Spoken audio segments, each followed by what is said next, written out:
Pensa Brasil, Fernando Schiller, de olho em tudo, uma hora vai para cá, uma hora vai para lá, sempre tentando tirar e trazer algum ensinamento para a gente. Schiller, hoje foi o dia de barraco no Reino Unido, que você acompanhou, né? Curioso você ver o ex-príncipe Andrew sendo levado pela polícia comum para uma cela comum para responder por um processo especial sem nenhuma regalia, mesmo sendo irmão do rei, né? Isso ali tem alguma coisa para a gente pensar.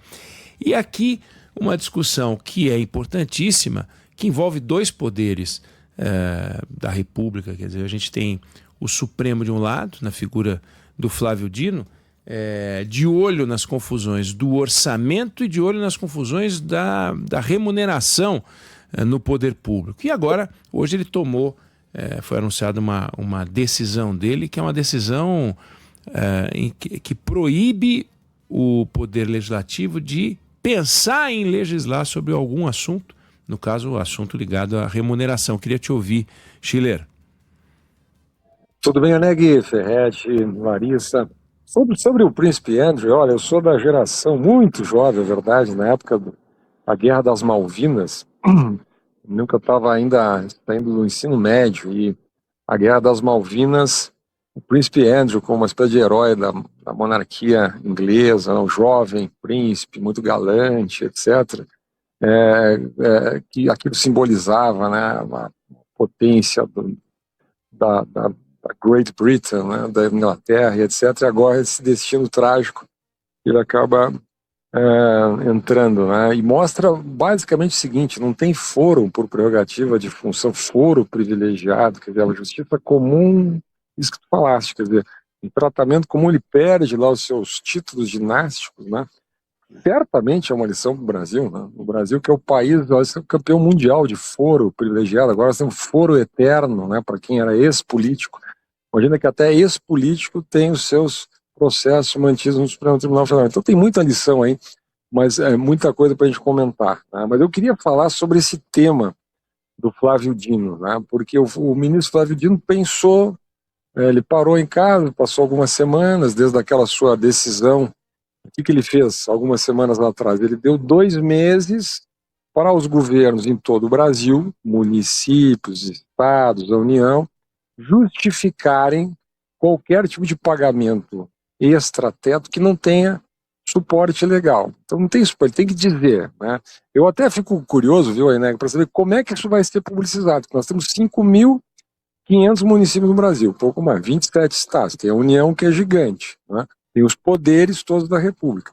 Todo mundo vai ter que mandar uma pastinha lá para o Supremo, dizendo, olha, a gente paga isso, aquilo e tal, isso aqui está fora, isso aqui está dentro do teto, isso aqui é indenização, isso aqui é diária, isso aqui é compensação, isso aqui tem lei, isso aqui não tem lei, essa lei está em vigor, essa lei não está em vigor. Daí o Flávio Dino vai fazer o quê? Vai botar uma inteligência artificial para saber que leis são constitucionais e que leis são inconstitucionais, né? Porque o que ele está dizendo é o seguinte: nós aprovamos uma PEC em 2024 que determinava que o Congresso legislasse uma legislação complementar, estabelecendo o que é verba indenizatória e o que é salário, o que tem que estar dentro do teto, o que não tem que estar dentro do teto, né? O Congresso não se mexeu, não fez isso. A gente comentou várias vezes aqui.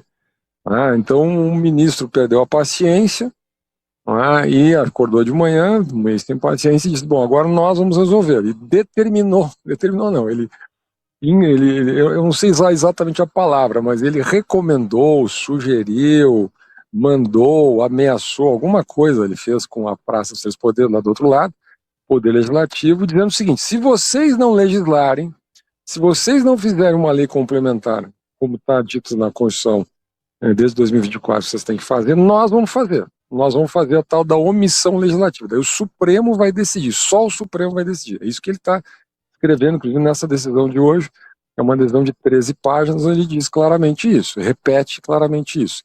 O que aconteceu depois dessa decisão do ministro?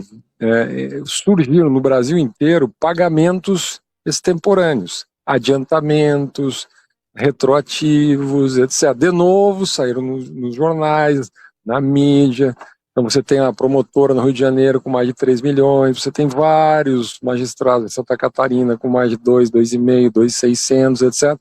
Bom, Então o ministro vai de volta à carga. Então ele diz o seguinte, olha, qualquer inovação, seja fática ou jurídica, está vetada. Qualquer inovação. Então qualquer retroativo, qualquer parcela, qualquer nova legislação, qualquer uso de legislações antigas para antecipar, para pagar, está tudo vetado. Então ele fechou mais ainda a porteira desses pagamentos e manteve o prazo dos 60 dias. Né? Teve várias demandas de entidades corporativas, ele disse que não vai julgar caso a caso, até listou lá, ele disse, olha, nós já julgamos mais de 12 mil casos, não vamos mais fazer isso. Nós vamos estabelecer o que ele chama erga omnes, né? Ou seja, vamos estabelecer uma legislação genérica que vai valer para todo mundo e vai balizar todos os penduricalhos, todos os extratetos no Brasil. E se o Congresso não definir claramente esses critérios, nós vamos definir. Bom, até aí tudo bem, né? O ministro, hoje eu perguntava para algumas pessoas e conversava, né, Ferretti, Larissa, por que o ministro Flávio Dino está tão interessado nisso? Ele já esteve muito interessado nas emendas e agora ele está muito interessado nos supersalários. Né? A causa é boa. Né? Pergunta é, cabe ao ministro do Supremo, em decisões monocráticas como essa, pegar uma espécie de bandeira assim, muito popular, né? Quem que vai ser contra medidas como essa? Né? Quem que vai ser a favor de supersalários no Brasil? A impressão que tem é que o ministro tem pretensões políticas, né? Porque ele toma uma pauta altamente popular, faz o que o Congresso não faz, né? Determina coisas para o Congresso Nacional e age contra a sua própria corporação, porque também é um magistrado, né? Então compra uma briga incrível com corporações no Brasil inteiro. Agora, Schiller, de novo, né? Dando sequência, mas te provocando, quando um ministro do Supremo Tribunal Federal decide sozinho ou de forma colegiada, pior sozinho, quando o Supremo Tribunal Federal, hipertrofiado como a gente vê, nos vários casos que você já denunciou e analisou, tomando decisões do jeito que quer, do 8 de janeiro, do inquérito do fim do mundo, fake news, caso Master, né, inquérito sem envolvimento da PGR, no fundo é tudo parte da mesma questão. Nós estamos aqui, observadores que somos do Brasil, e como nós temos o poder de analisar o que é certo e errado, porque nós somos intérpretes de uma Constituição que é viva, e ela vai sendo escrita por nós de forma gelatinosa, ela só é escrita em pedra para os outros, para nós a gente vai lá e fala parla, mas é a gente que fala parla, é mais uma manifestação. Como ela é pró-sociedade, pró-orçamento público e tal, parte das pessoas pode entender que isso é bom, mas não é parte da mesma hipertrofia que você já apontou várias vezes aqui?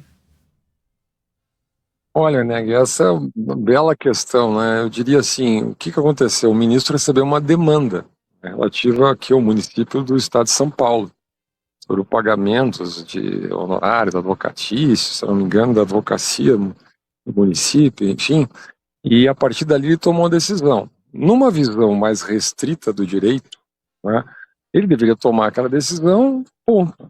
Né? Ele tomaria a decisão, vetaria a incorporação aos vencimentos dos funcionários ou não, e acabou a conversa. O que ele fez? Ele tomou aquele princípio, então ele pegou um caso particular do município do estado de São Paulo e projetou para todo o Brasil.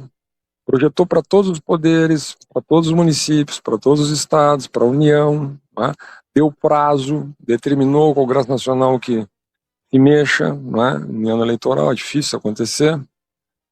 Bom, então é óbvio que tem aqui uma visão expandida do direito, né, do direito, né, das prerrogativas do Supremo. É óbvio que tem aqui um ativismo judicial. É óbvio que tem um amigo meu, advogado, ele gosta de falar assim, uma expansão hermenêutica, né, uma hermenêutica elástica. Então ele quer esse princípio, ou seja, não é, de validação de uma política pública, uma política de Estado sobre os supersalários. É isso que o Supremo... Agora, o Supremo fez isso com as queimadas, o Supremo faz isso lá com o marco temporal das terras indígenas, o Supremo fez isso com a censura nas redes sociais, enfim, o disciplinamento das redes sociais. O Supremo fez isso com a maconha, né? O Supremo vem fazendo isso com N setores, com a parte de ambiental. Recentemente o Supremo estabeleceu o estado de coisas inconstitucional, primeiro no sistema prisional, depois na área ambiental, determinou N medidas raciais, questões raciais, determinou N medidas que temos que ser tomadas pelo Estado brasileiro. Nós vivemos uma juristocracia. Olha, eu demorei para usar esse termo, viu, Eneg, na minha vida de analista aqui. Hoje eu tenho convicção que nós vivemos um tipo de juristocracia, onde o Supremo exatamente faz isso. Ele extrapola de casos individuais e projeta em termos de políticas de Estado e determina procedimentos para a União, para os estados, para os municípios, etc. E é isso que nós vivemos. Às vezes vai para o bem, às vezes vai para o mal. Sendo que o que é bem e mal vai variar de acordo com a opinião das pessoas. Neste caso dos supersalários, óbvio que havia o Congresso empurrando com a barriga, uma vergonha das corporações, o Brasil virou campeão mundial de supersalários, tudo isso é uma vergonha. Então a sociedade aplaude quando o ministro dá uma assim de condottieri, diz, não, eu agora vou tomar para mim, eu vou endurecer as palavras que ele usa, as suas decisões são duríssimas, etc., né? Mas está errado, né? No fundo, o sistema é uma disfuncionalidade do Estado brasileiro. De novo, às vezes vai para o bem, às vezes vai para o mal, mas vamos lá, como sistema republicano, a mim parece que está uma enorme disfuncionalidade. Fernando Schiller, pensando o Brasil, a gente volta a conversar na segunda-feira. Segunda-feira, é isso aí, Schiller. Valeu, obrigado.